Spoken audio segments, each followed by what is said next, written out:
I'm Ananya and I got third rank in NID entrance exam this year.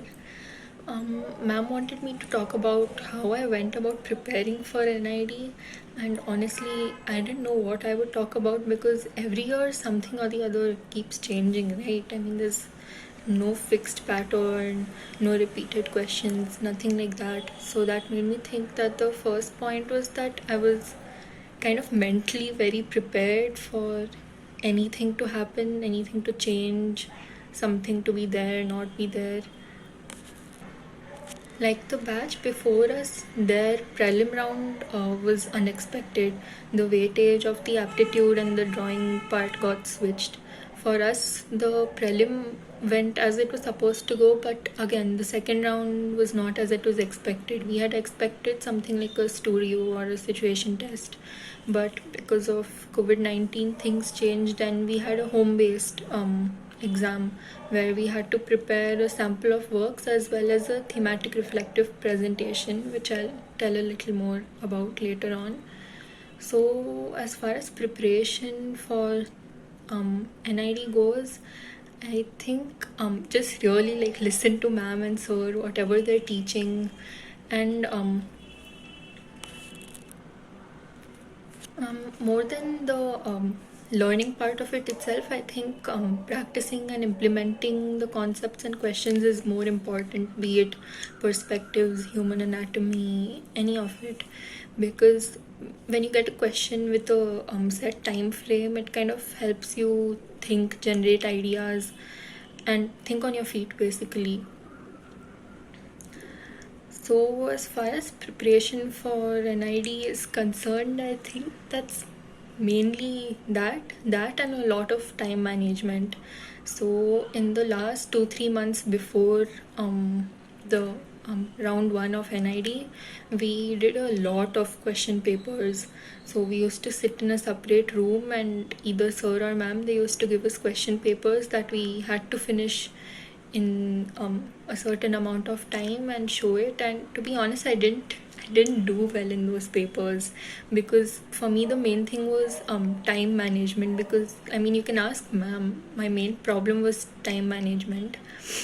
So you, because in the exam you're not going to really get time to think a lot about what you want to do. So you have to kind of think and draw or whatever almost side by side. So you have to kind of like remember all the small tips and tricks that ma'am and sir give. Like for example, I remember sir telling us something like you can draw an arrow to indicate what way the examiner is supposed to face their answer sheet. Because if you see the NID paper booklet, it's in a portrait form. So supposing you need to turn the page around to landscape for anything, you can simply draw an arrow. I mean, the examiner will probably know that they have to turn the paper to look at the answer, but it'll show thoughtfulness on your end that you thought about the fact that they have to turn the paper to see your answer. Other than that,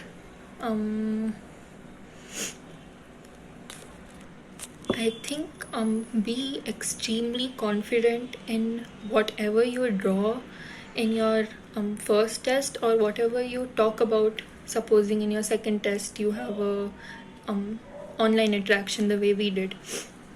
So be extremely confident. Like even if your idea isn't that firm or anything when you are drawing it out, draw it as though that's exactly what you meant to draw. And because the examiner will see it in your strokes whether or not you are confident about whatever you drew. So that's kind of very important because it will show from your end that you knew what you were doing and you didn't just simply do something for the sake of doing it. Ma'am also wanted me to show my sample of works as well as my thematic representation, so I'll just show those two as well. So I'll start with my thematic reflective presentation. There were two topics. I chose the one, a memorable journey you've had and why it was memorable. So this is it. I chose this topic and I chose my journey, our trip to Spain from October 2019, which was with design venue itself. The two main colors you can see here, yellow and red, are the colors of the Spanish flag. So rather than taking out a specific part of the journey and freezing it out and talking about why it was memorable and all the little things in that, I thought that I could pick out small details from each of the cities that we had visited in Spain and talk about that instead, because I'm kind of a detail oriented person, so I wanted to do something that talked a little more about me. So my main idea here was that whenever we look back at our journeys or anything like that, what we usually remember is not something important, but rather something that kind of made you happy, like something extremely small. Like supposing you go for a field trip or something like that, you will probably not remember the main item of the field trip or whatever. You'll probably remember the amazing time you had with your friends or something like that. So here I targeted to do something just like that. I'm not sure if you can see the heading, but it says memories live in the little moments. So I kind of explained in 2-3 lines these pictures as well as small sketches that I made for each of the cities of Spain that we visited. About my portfolio, it's kind of self-explanatory. So it's kind of simple really, because it was made a bit at the last minute. So the first part of it, I've chosen skies because I really love skies, like all of it, everything about them. So the first part is about skies. Here's a little introduction, I guess. These are 2 color palettes I created based on photos I took. These are 3 artworks that were inspired by skies and clouds that I had done over last year, kind of. Then this is the second part of my portfolio.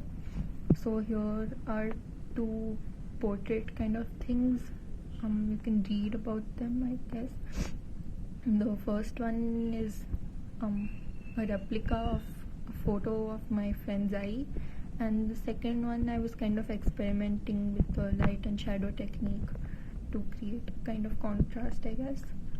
The third one is some of my schoolwork actually. Our theme was US last year, so these are 2 things I had done for school. The first one is the Golden Gate Bridge, of course, in California. The second one, I'm not sure if you can see it, but it was, the theme for this was US rock music abstract. So the background is actually tiny lyrics from various different songs of US rock music. Then the fourth part of my portfolio is based on an Instagram challenge called Inktober, which I'm not sure if you guys know about, but these are I think 6 of pieces that I did over the past 2 years. So that's all my portfolio is. So that's about the thematic reflective presentation and my sample of works. This video is a lot longer than I expected it to be, honestly, and that's all I wanted to talk about. I guess you guys can ask me anything if you guys want. Like, you can contact and ask me anything else you guys want to know about the exam. And that's it. All the best, guys.